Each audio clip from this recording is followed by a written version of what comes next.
పరిశుద్ధాత్మ స్వరము ఆదరణ నీ కొరకే, దైవాదరణ నీ కొరకే. దేవుని ప్రియమైన బిడ్డలారా, ప్రభువైన యేసుక్రీస్తు వారి నామములో మీ అందరికీ నా హృదయపూర్వకమైన వందనాలు చెల్లిస్తున్నాను. మరి ఆదరణ అనే ఈ టీవీ కార్యక్రమం ప్రతిరోజు ఇదే ఛానల్లో ఇదే సమయంలో తప్పనిసరిగా చూడండి. అలాగే ఈరోజు దేవుని యొక్క వాక్యాంశము రక్షణను గురించి మరికొద్ది విషయాలు మనం ధ్యానం చేయబోతున్నాం. దేవుని యొక్క వాక్యం ధ్యానించే ముందుగా చిన్న ప్రార్థన కూడా చేసుకుని దేవుని ఆత్మ సహాయాన్ని మనం తీసుకుందాం. పరిశుద్ధుడా, ఘనమైన తండ్రి, మహోన్నతుడా, మహాగణుడా, ఈ వాక్యాన్ని ఆలకిస్తున్న ప్రతి బిడ్డను దర్శించిన ఆయన మాట్లాడండి ప్రభువా. ఇదిగో ప్రతి ఒక్కరు కూడా మీ గొప్ప రక్షణ పొందుకొని నాయన మీ సాక్షులుగా జీవించాలని కోరుకుంటున్నావు ప్రభువా. మీ ఉద్దేశం, మీ ప్రణాళిక వారితో మాట్లాడండి, వారు గ్రహించడానికి సహాయం దయచేయమని యేసుక్రీస్తు వారి నామములో అడుగుచున్నాను తండ్రి, ఆమేన్. ప్రియబిడ్డలారా, రక్షణ ఎందుకు పొందాలి అనేక విషయాలు మనం చూసాం. రక్షణ ఎలా పొందాలి? అందరూ అంతటా ఈ రక్షణ పొందాలని దేవుడు కోరుతున్నాడు. అయితే ఈ రక్షణ ఎలా పొందాలి? రక్షించబడడానికి మనం ఏం చేయాలి? దేవుడు ఏం చేశాడు, మనం ఏం చేయాలి? చూసినట్లయితే ప్రియబిడ్డలారా, అపొస్తలుల కార్యాలు 4వ అధ్యాయం 12వ వచనంలో మనం చూస్తే యేసుక్రీస్తు అనే నామాన్ని దేవుడు మనకిచ్చాడు. అన్ని నామముల కంటే, ఈ భూమి మీద ఈ సృష్టిలో ఉన్న అన్ని నామముల కంటే ఉన్నతమైన దేవుడు ప్రకటించిన అధికారపూర్వకమైన ఒక నామం ఉంది. అదే ప్రభువైన యేసుక్రీస్తు వారి నామం. దేవుడు తన కుమారుని యొక్క నామాన్ని ఏం చేశాడు అంటే అత్యున్నతముగా హెచ్చించాడు. ఒక నామములో అందరినీ కూడా అంగీకరించాలని, ఆయన నామములో ప్రార్థన చేసే వారిని అంగీకరించాలని, ఆయన నామమందు విశ్వాసం ఉంచిన వారిని అంగీకరించాలని, ఆయన నామమందు విశ్వాసం ఉంచిన వారు అందరినీ రక్షించాలనేది దేవుని యొక్క ప్రణాళిక. దేవుడు మనల్ని ఎంతగా ప్రేమిస్తున్నాడో ఒక్కసారి ఆలోచన చేయండి. నా సహోదరుడా, సహోదరి, దేవుని ప్రేమ శాశ్వతమైన ప్రేమ, అది చాలా గొప్ప ప్రేమ. అది కనుక దేవుడు మనందరి రక్షణ నిమిత్తము ఒక నామాన్ని ఇచ్చాడు. అదే ప్రభువైన యేసుక్రీస్తు వారి నామం. ఆ నామములో మాత్రమే రక్షణ అనేది మనం గ్రహించాలి. యోహాను సువార్త 3వ అధ్యాయం 17వ వచనంలో కుమారుని ద్వారా రక్షణ పొందడానికే కానీ మనల్ని ఉగ్రత పాలు చేయడానికి ఆయన పంపించలేదు. కనుక ఆయన కుమారుడైన ప్రభువైన యేసుక్రీస్తు వారి ద్వారా మాత్రమే రక్షణ. యేసుక్రీస్తు ప్రభు వారి ద్వారా మాత్రమే మనకు విమోచన, మన పాపములకు క్షమాపణ. ప్రియబిడ్డలారా, అలాగే అపొస్తలుల కార్యాలు 2వ అధ్యాయం 1వ వచనంలో ఇందాక చెప్పబడినట్లు ప్రభువైన యేసుక్రీస్తు వారి నామమందు ప్రార్థించే వారిని అందరినీ కూడా రక్షించడం అనేది దేవుని సంకల్పముగా ఉన్నట్లు మనం చూస్తున్నాం. అపొస్తలుల కార్యాలు 2వ అధ్యాయం 40వ వచనంలో మూర్ఖులకు ఈ తరము వారికి వేరే రక్షణ పొందాలని దేవుడు కోరుకుంటున్నాడు. ఇది ఎటువంటి తరము అంటే, ఈ యొక్క కడవరి దినాల్లో ఈ తరాల కోసం కొన్ని మాటలు మనం చూడగలం. అదేమిటంటే మూర్ఖ తరం అంట. మూర్ఖులకు ఈ తరము వారికి వేరే రక్షణ పొందాలి. ఈ లోకంలో ఉన్నాం కానీ మనం ఈ లోకస్తులం కాదు, ఈ లోకానికి సంబంధించిన వారు కాదు, పరలోక సంబంధులు మనం. ఈ భూమి మీద ప్రతి మానవుడు కూడా దేవుని యొద్ద నుంచి పంపించబడ్డాడు, మర్చిపోకూడదు. దేవుడు తన నోటి నుండి ఆయనలో ఉన్న జీవాత్మను మనలోకి ఊదాడు. నరుని మట్టితో నిర్మించి వాని నాసికా రంధ్రములలోకి జీవవాయువును ఊదినప్పుడు జీవించు ప్రాణి అయ్యాడు. దేవుని ప్రియబిడ్డలారా, కాబట్టి నరులలో ఉన్న ప్రతి మనిషిలో ఉన్న ఆత్మ అది దేవుని యొద్ద నుంచి వచ్చిందనే విషయాన్ని మనం గ్రహించాలి. కాబట్టి దేవుని యొద్ద నుంచి వచ్చిన ఆత్మ మళ్ళీ దేవుని యొద్దకు వెళ్ళాలి అంటే, ఆ నిత్యత్వంలో ప్రవేశించాలి అంటే, ఆయన విశ్రాంతిలో ప్రవేశించాలి అంటే తప్పనిసరిగా ఇక్కడ బైబిల్ చెప్తుంది, ఈ లోకంలో ఉన్నంత వరకు కూడా మూర్ఖులకు ఈ తరము వారికి వేరే రక్షణ పొందాలి. మత్తయి సువార్త 12వ అధ్యాయంలో చివరిలో ఒక మాట ఉంటుంది, ఈ దుష్ట తరము వారికి ఇలాగే సంభవించును అని.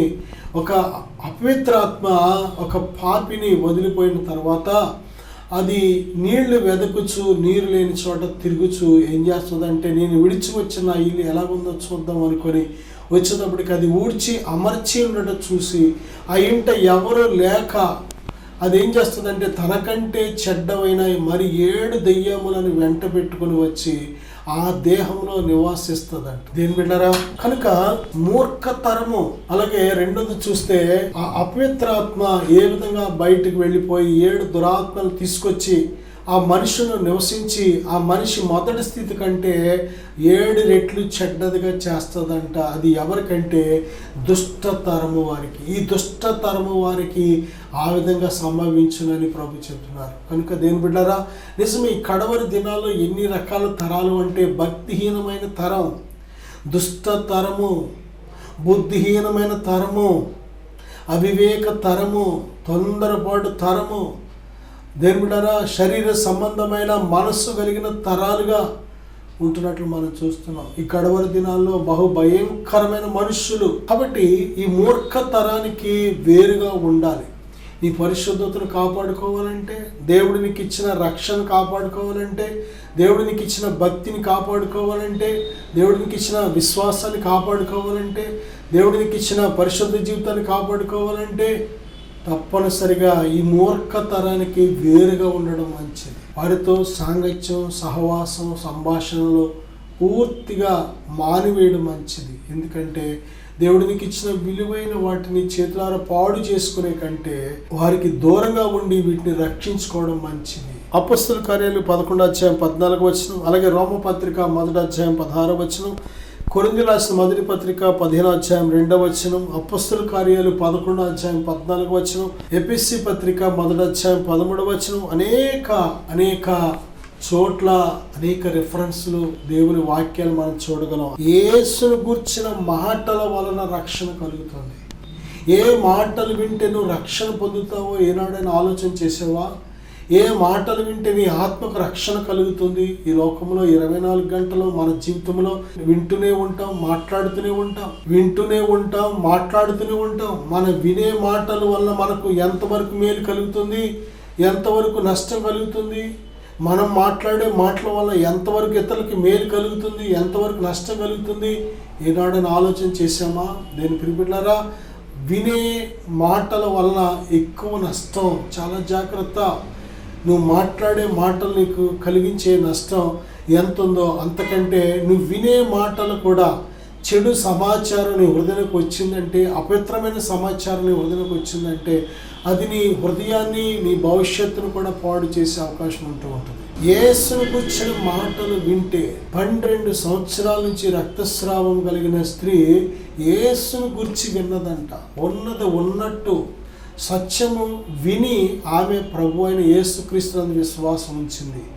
అంతేకాదు ఆమెలో ఒక గొప్ప తీర్మానం తీసుకుంది. అదేమిటంటే, నేను ఆయన పై వస్త్రము మాత్రము ముట్టిన బాగుపడతానని. అలాగే వచ్చింది, ముట్టింది, బాగుపడింది.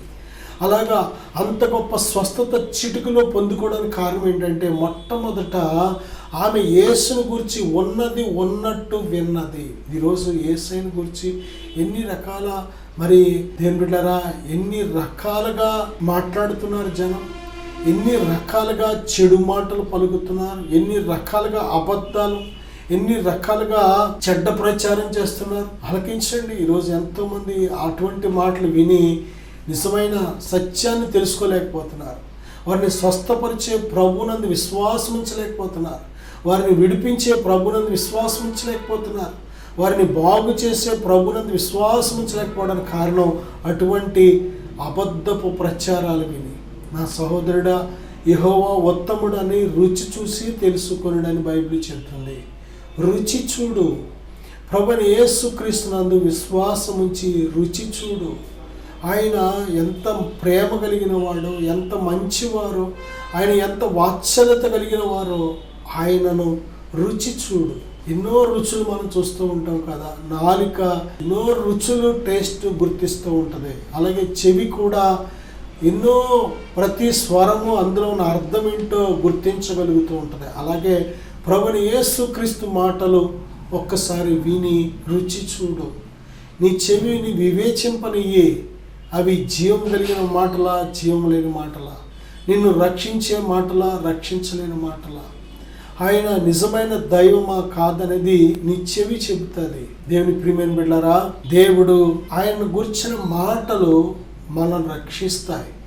ఈ సువార్త అందరికీ అంతటా ప్రకటించబడుతుంది. కానీ అన్ని చోట్ల ఈ వాక్యం విన్న ప్రతి ఆత్మ రక్షించబడట్లేదు. కారణం ఏంటంటే వారు ఆల్రెడీ ప్రభుని గురించి చెడుగా విన్నారు, ప్రభుని గురించి తప్పుగా విన్నారు, తప్పుడు మాటలు, తప్పుడు ప్రచారం వారు విన్నారు కనుక ఈ సత్యమునందు వారు విశ్వాసం ఉంచలేక దేవుడిచ్చే ఉన్నతమైన విడుదల కానీ, స్వస్థత కానీ వారు పొందుకోలేకపోతున్నారు, రక్షణ పొందుకోలేకపోతున్నారు. దేవుడిచ్చే పరిశుద్ధత, దేవుడిచ్చే ఆ గొప్ప ఉన్నతమైన సమాధానము, నెమ్మది, నిరీక్షణ అనేవి పొందుకోలేకపోతున్నారు. దేవుని ప్రియమైన బిడ్డలారా, ఈరోజు ఒక్కసారి మనం ప్రశ్నించుకోవాలి. దేవుడు మనలను ఎలాగా రక్షిస్తున్నాడు అంటే, మొదటిగా ఆయన నామము ద్వారా, ఆయన నామములో ప్రార్థన చేయవారందరూ రక్షించబడుదురు. రెండవదిగా ఆయన కుమారుడైన ప్రభుని యేసుక్రీస్తునందు విశ్వాసం ఉంచడం ద్వారా దేవుడు మనల్ని రక్షిస్తున్నాడు. మూడవదిగా ప్రార్థన చేయవారందరూ రక్షిస్తున్నాడు. ప్రార్థన చేయవారందరినీ కూడా రక్షిస్తున్నాడు ప్రభు. ప్రార్థన జీవితం కలిగి ఉన్నావా? ప్రభుతో మాట్లాడే అనుభవం నీకుందా? ప్రభుని ముఖాముఖంగా ఎరిగి ఉన్నావా? నువ్వు ప్రభు నీకు తెలియకపోతే ప్రార్థన ఎలా చేయగలుగుతావు? ప్రార్థన చేస్తున్నామంటే ప్రభు తెలిసిందా నీకు? ప్రభుని నువ్వు తెలియకపోతే ప్రభు కోసం నువ్వు బ్రతకలేవు, ప్రభు కోసం జీవించలేవు. ప్రభువుని తెలుసుకోవడం చాలా ప్రాముఖ్యమైన పని. అద్వితీయ సత్య దేవుడు అయిన నిన్ను నీవు పంపిన ప్రభుని యేసుక్రీస్తును ఎరుగుటయే నిత్య జీవం అని బైబిల్ చెప్తాను. ఎరుగుట అంటే తెలుసుకోవడం. దేని బిడ్డారా, మనకు చాలా మంది తెలుసు. ఎంతమంది తెలుసు అంతమందిని మనం గుర్తించగలుగుతాం. మనకు తెలియలేని వ్యక్తులతో వారు నాకు తెలియదని చెప్పగలుగుతాం. తెలియలేని వ్యక్తులతో గమని మాట్లాడలేము, నవ్వలేము, పిలవలేము, వారితో సహవాసం చేయలేము, ఎందుకంటే తెలియదు కనుక. అలాగే దేవుడు నీకు తెలిస్తేనే ఆయనతో సహవాసము చేయగలుగుతాం, ప్రార్థన చేయగలుగుతాం, విశ్వాసం ఉంచగలుగుతాం. దేవునిని మనము ముఖాముఖిగా ఎరిగిన వారిగా మనం ఉండాలి. బైబిల్ చెప్తుంది, హృదయ శుద్ధి గలవారు ధన్యులు, వారు దేవునిని చూచెదరు. నా గొర్రెలు నా స్వరము వినును, నా గొర్రెలను నేను ఎరుగుదును, వాటిని పేరు పెట్టి నేను పిలుస్తానని ప్రభు చెప్తున్నారు. ప్రభువు నిన్ను ఎరిగినట్లు నీవు ప్రభుని ఎరిగే అనుభవం నీకుందా? అది మనం ఎరిగి ఉండాలి. నా సహోదరుడా, నువ్వు దేవుని ఎలాగ మనం తెలుసుకోవాలంటే ఆయన తన వాక్యము ద్వారా తను తాను బయలుపరుచుకుంటున్నారు. అందుకే వాక్యమే దేవుడు అనే మాట ప్రభు ఎందుకు చెప్పారంటే, వాక్యాన్ని నువ్వు ఎంతవరకు తెలుసుకోగలుగుతావో ప్రభుని యేసుక్రీస్తు వారిని అంతవరకు తెలుసుకోగలుగుతావు. వాక్యం అంటే నిర్లక్ష్యం, వాక్యం అంటే లెక్కలేనితనం, వాక్యం అంటే ఏదో తెల్లకాగితాల మీద నల్లక్షరాలు అనుకోవడం, వాక్యం అంటే ఏదో చరిత్ర అనుకుంటున్నాం, వాక్యం అంటే ఏదో విషయాలు అనుకుంటాం. కానీ దేవుని నువ్వు తెలుసుకోవడానికి సహాయపడే ఏకైక గ్రంథం బైబిల్, పరిశుద్ధ గ్రంథం. వాక్యం తెలియకపోతే దేవుడు కూడా నీకు పూర్తిగా తెలియదు. వాక్యాన్ని ఎంతవరకు లోతుల్లో నువ్వు ధ్యానం చేయగలుగుతావో అంతవరకు నువ్వు దేవుని ఎరిగి ఉండగలుగుతావు. వాక్యమే దేవుడు, దేవుడు వాక్యమై ఉన్నాడు. నా సహోదరుడా, సహోదరి, అపొస్తలుల కార్యాలు 13:26 వచనం ద్వారా వాక్యము ద్వారా రక్షణ. ఆయన తన సువార్తను అందరికీ నింపింపచేస్తున్నాడు. ప్రభువైన యేసుక్రీస్తునందు విశ్వాసం ఉంచమని, ఆయన మన పాపము నిమిత్తము చంపబడి ఆయన సమాధి చేయబడి 3వ దినాన తిరిగి లేచిన సజీవుడిగా పునరుద్ధరుడిగా ఉన్నవాడని ఎప్పుడైతే నీ హృదయంలో విశ్వసించి నోటితో ఒప్పుకుంటున్నావో నీవు రక్షించబడుతున్నావు. అపొస్తలుల కార్యాలు 15:11 కృపచేత దేవుడు మనల్ని రక్షిస్తున్నాడు. మనలో ఏ ఎన్నిక లేదు, మనలో ఏ యోగ్యత లేదు, మనలో ఏ మంచి లేదు. అసలు మన భక్తి, మన నీతి క్రియలు, మన మంచి క్రియలు, మన దాన ధర్మాలు ఇవన్నీ కూడా దేవుని ముందు మురికి గుడ్డలని చెబుతుంది వాక్యం. నా సహోదరుడా, దేవుడు మనకు సమస్తం ఇచ్చాడు. మనకు కలిగిందంతా దేవుడిచ్చిందే. ఆ దేవునిది దేవుని కోసం మనం ఖర్చు పెట్టినా సరే అది మనం సొంతంగా చేసేది కాదు, దేవుని కృప వల్లే మనం అది చేయగలుగుతున్నాం. దేవుని బిడ్డారా, ఈ లోకానికి వచ్చినప్పుడు మనం ఏమి తీసుకొని రాలేదు. ఈ లోకం విడిచిపెట్టినప్పుడు మనం ఏమి కొనిపోము కనుక ఈ లోకంలో ఉన్నంతసేపు కూడా మనం నేర్చుకోవాల్సిన పాఠం ఏంటంటే యాత్రికులం, పరదేశులం. కాబట్టి ఎప్పటికప్పుడు ఆయన కృప చేత మనం బ్రతకాలి. ఆయన కృప చేతే నేను ఈ విధంగా ఉన్నాను, ఆయన కృప చేతే ఇల్లు కట్టాను, ఆయన కృప చేతే ఉద్యోగం వచ్చింది, ఆయన కృప చేతే నేను ఈ విధంగా నిలబడ్డాను, ఈ విధంగా జీవిస్తున్నాను, ఈ విధంగా భుజిస్తున్నాను, ఈ విధంగా ధరిస్తున్నాను అని ప్రతీది కూడా ఆయన కృప వల్లే అని నువ్వు విషయం తెలుసుకుంటే చాలా ధన్యుడువు, ధన్యురాలవు. కొరింథీయులకు రాసిన 2వ పత్రిక 7వ అధ్యాయం 10వ వచనంలో దైవ చిత్తానుసారమైన దుఃఖము రక్షణార్థమైన మారు మనసు కలుగు చేస్తుంది. మారు మనసు, రక్షణార్థమైన మారు మనసు. దీని వెనకాల పునాది దుఃఖము.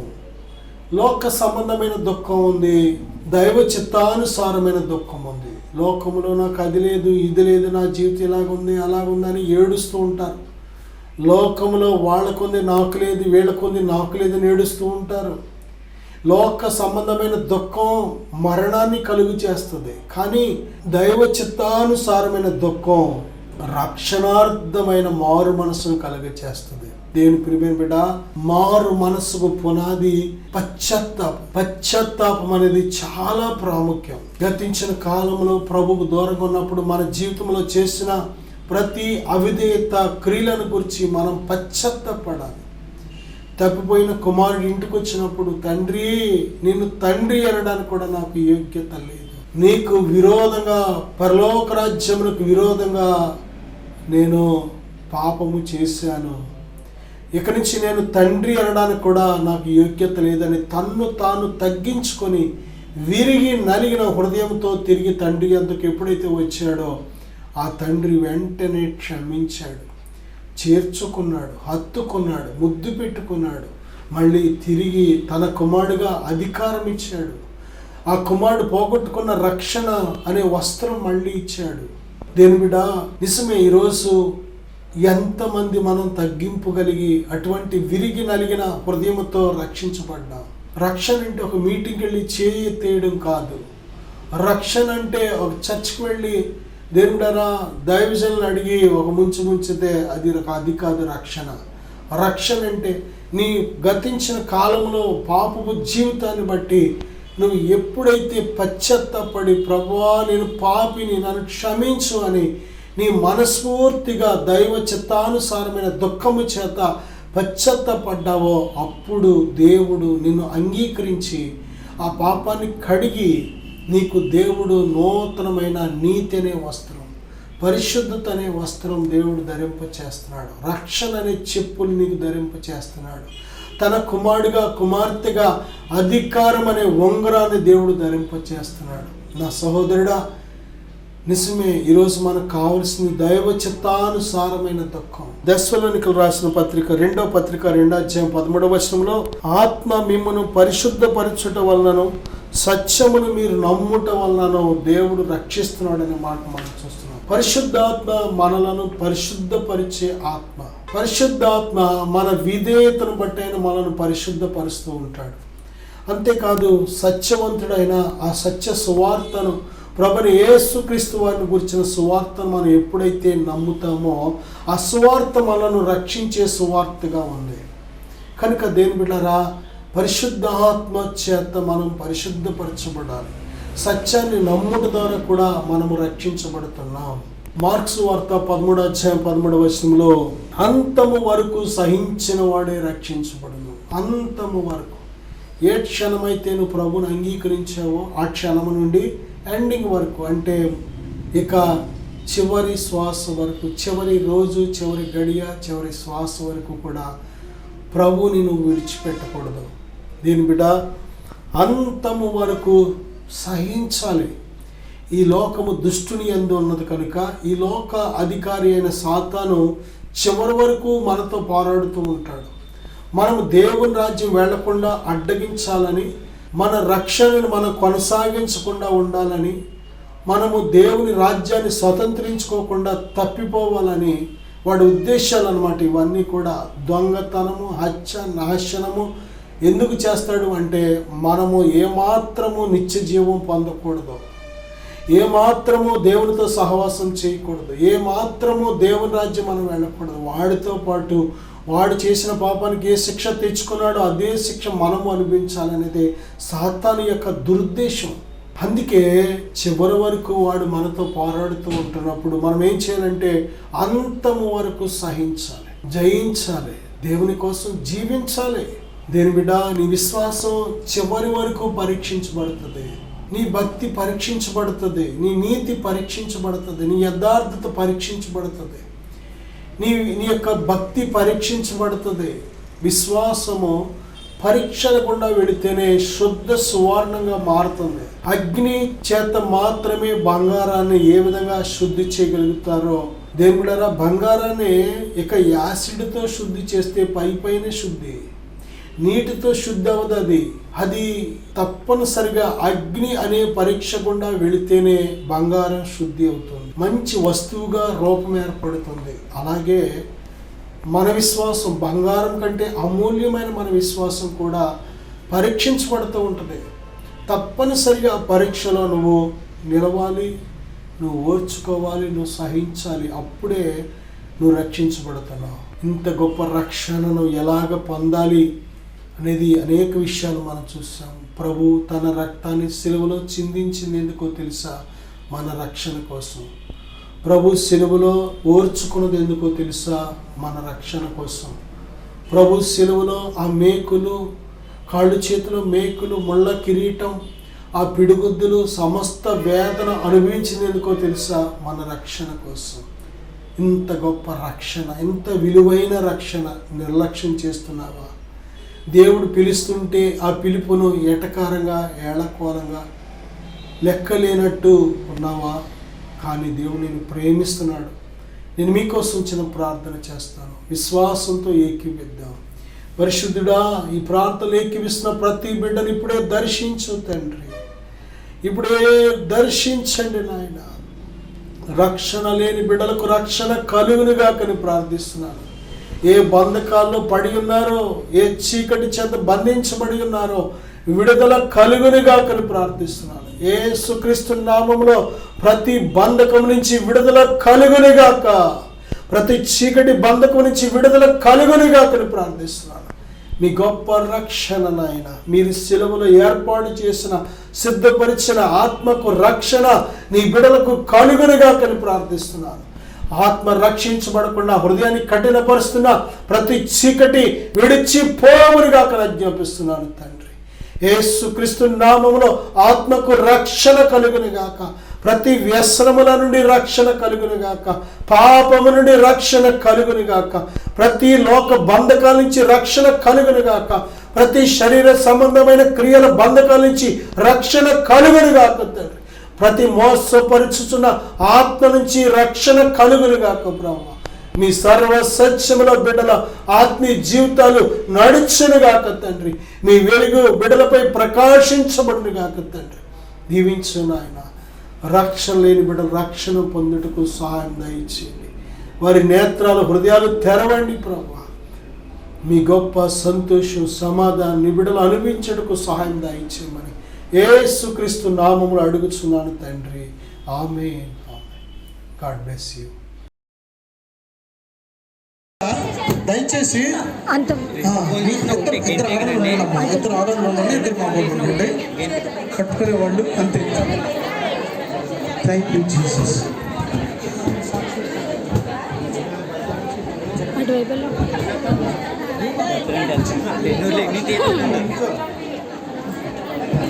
చూడు చూడు చూడు చూడు చూడు.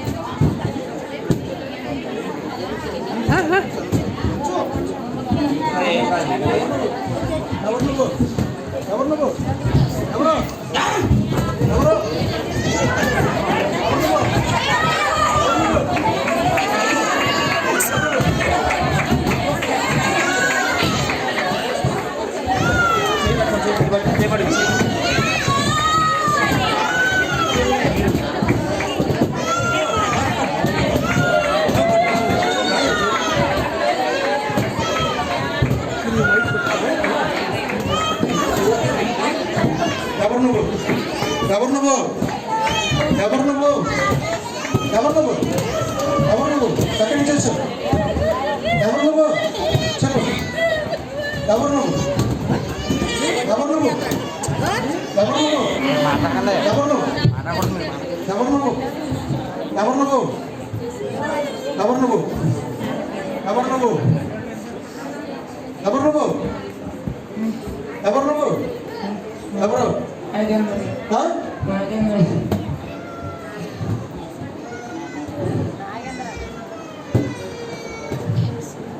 నువ్వు నడిపించాడా?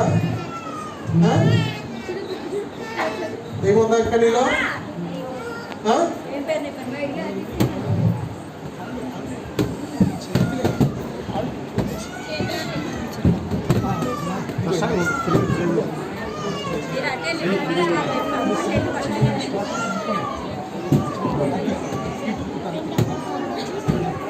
ఎవరు నువ్వు? ఎవరు నువ్వు? ఎవరు నువ్వు? ఎవరు నువ్వు? ఎవరు నువ్వు? తెలియను బా. అక్కడి నుంచి వచ్చావు. ఎవరు నువ్వు? ఎవరు నువ్వు? ఎవరు నువ్వు? ఎవరు నువ్వు? ఎక్కడి నుంచి వచ్చావు? ఎక్కడి నుంచి వచ్చావు? ఎక్కడి నుంచి వచ్చావు? ఎక్కడి నుంచి వచ్చావు? ఎక్కడి నుంచి వచ్చావు? ఎక్కడి నుంచి వచ్చావు? ఎక్కడి నుంచి వచ్చావు? బయటికి అయిపోయింది నీ సమయం. యేసుక్రీస్తు నామములో ఇప్పుడే బయటికి.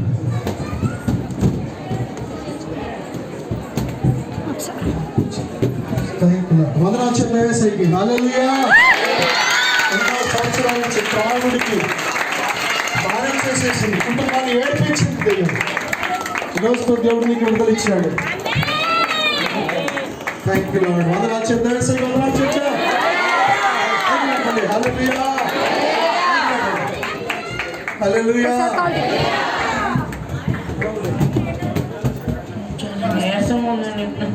విడిపించారు. వెళ్ళిపోయింది.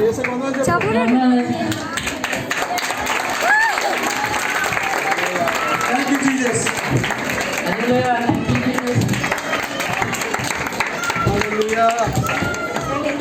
హల్లెలూయా. నా పేరు నాగేంద్ర. మీరు ఏ ఊరు నుంచి వచ్చారంటే మీ చర్చికి ఎప్పటి నుంచి వస్తున్నారు? 5 years నుంచి. 5 years నుంచి వస్తున్నారు. ఇప్పుడు మీకున్న సమస్య ఏంటి? ప్రింటింగ్ ఎక్కువ తీసుకోండి. దాని గురించి పాస్పోర్ట్ కనిపిస్తారని వస్తుంది. ఏ సమస్య? రావడైన సమస్య. మరి దైవజనుల దగ్గరికి వచ్చినప్పుడు ఈ సమస్యను ప్రార్థిస్తున్నప్పుడు దైవజనులు ఆ సమస్యను విశ్వసించి ప్రార్థించినప్పుడు మీకు ఎలా అనిపించింది? అసలు నేను దగ్గరికి వెళ్ళకపోయాను. కొడుకుని మంటలు వచ్చేసి ఆయన దగ్గరికి వెళ్తుంటే ఆయనకి పారిపోయాను. ఆయన దగ్గరికి కూడా వెళ్ళకపోయాను అసలు. అప్పుడు నేను పక్కన వాళ్ళని పట్టుకుని ఫస్ట్ వాటర్ స్ప్రే చేయగానే ఏమేమి తెలియదు పడిపోయాను. అలా అంతా పట్టేసినట్టు అయిపోయి తర్వాత రిలీజ్ అయ్యాను. కిందకి వచ్చాను ఆ వాటర్ స్ప్రే చేసి. తర్వాత మీకు రిలీఫ్ అనిపించింది. ఇప్పుడు మీరు ఇతరులకు ఇచ్చే సాక్ష్యం ఏంటి? దేవుడు నమ్మదగిన దేవుడు, పరిశుద్ధమైన దేవుడు. నేను కూడా నమ్మాను. నాకు కొంచెం బాగుంది. మరి ఈ బ్రదర్ జీవితంలో అనేకమైన బంధకాలు, త్రాగుడైన బంధకం నుంచి ఎంతో మరి దేవునికి ఆయాసకరంగా జీవించాడు.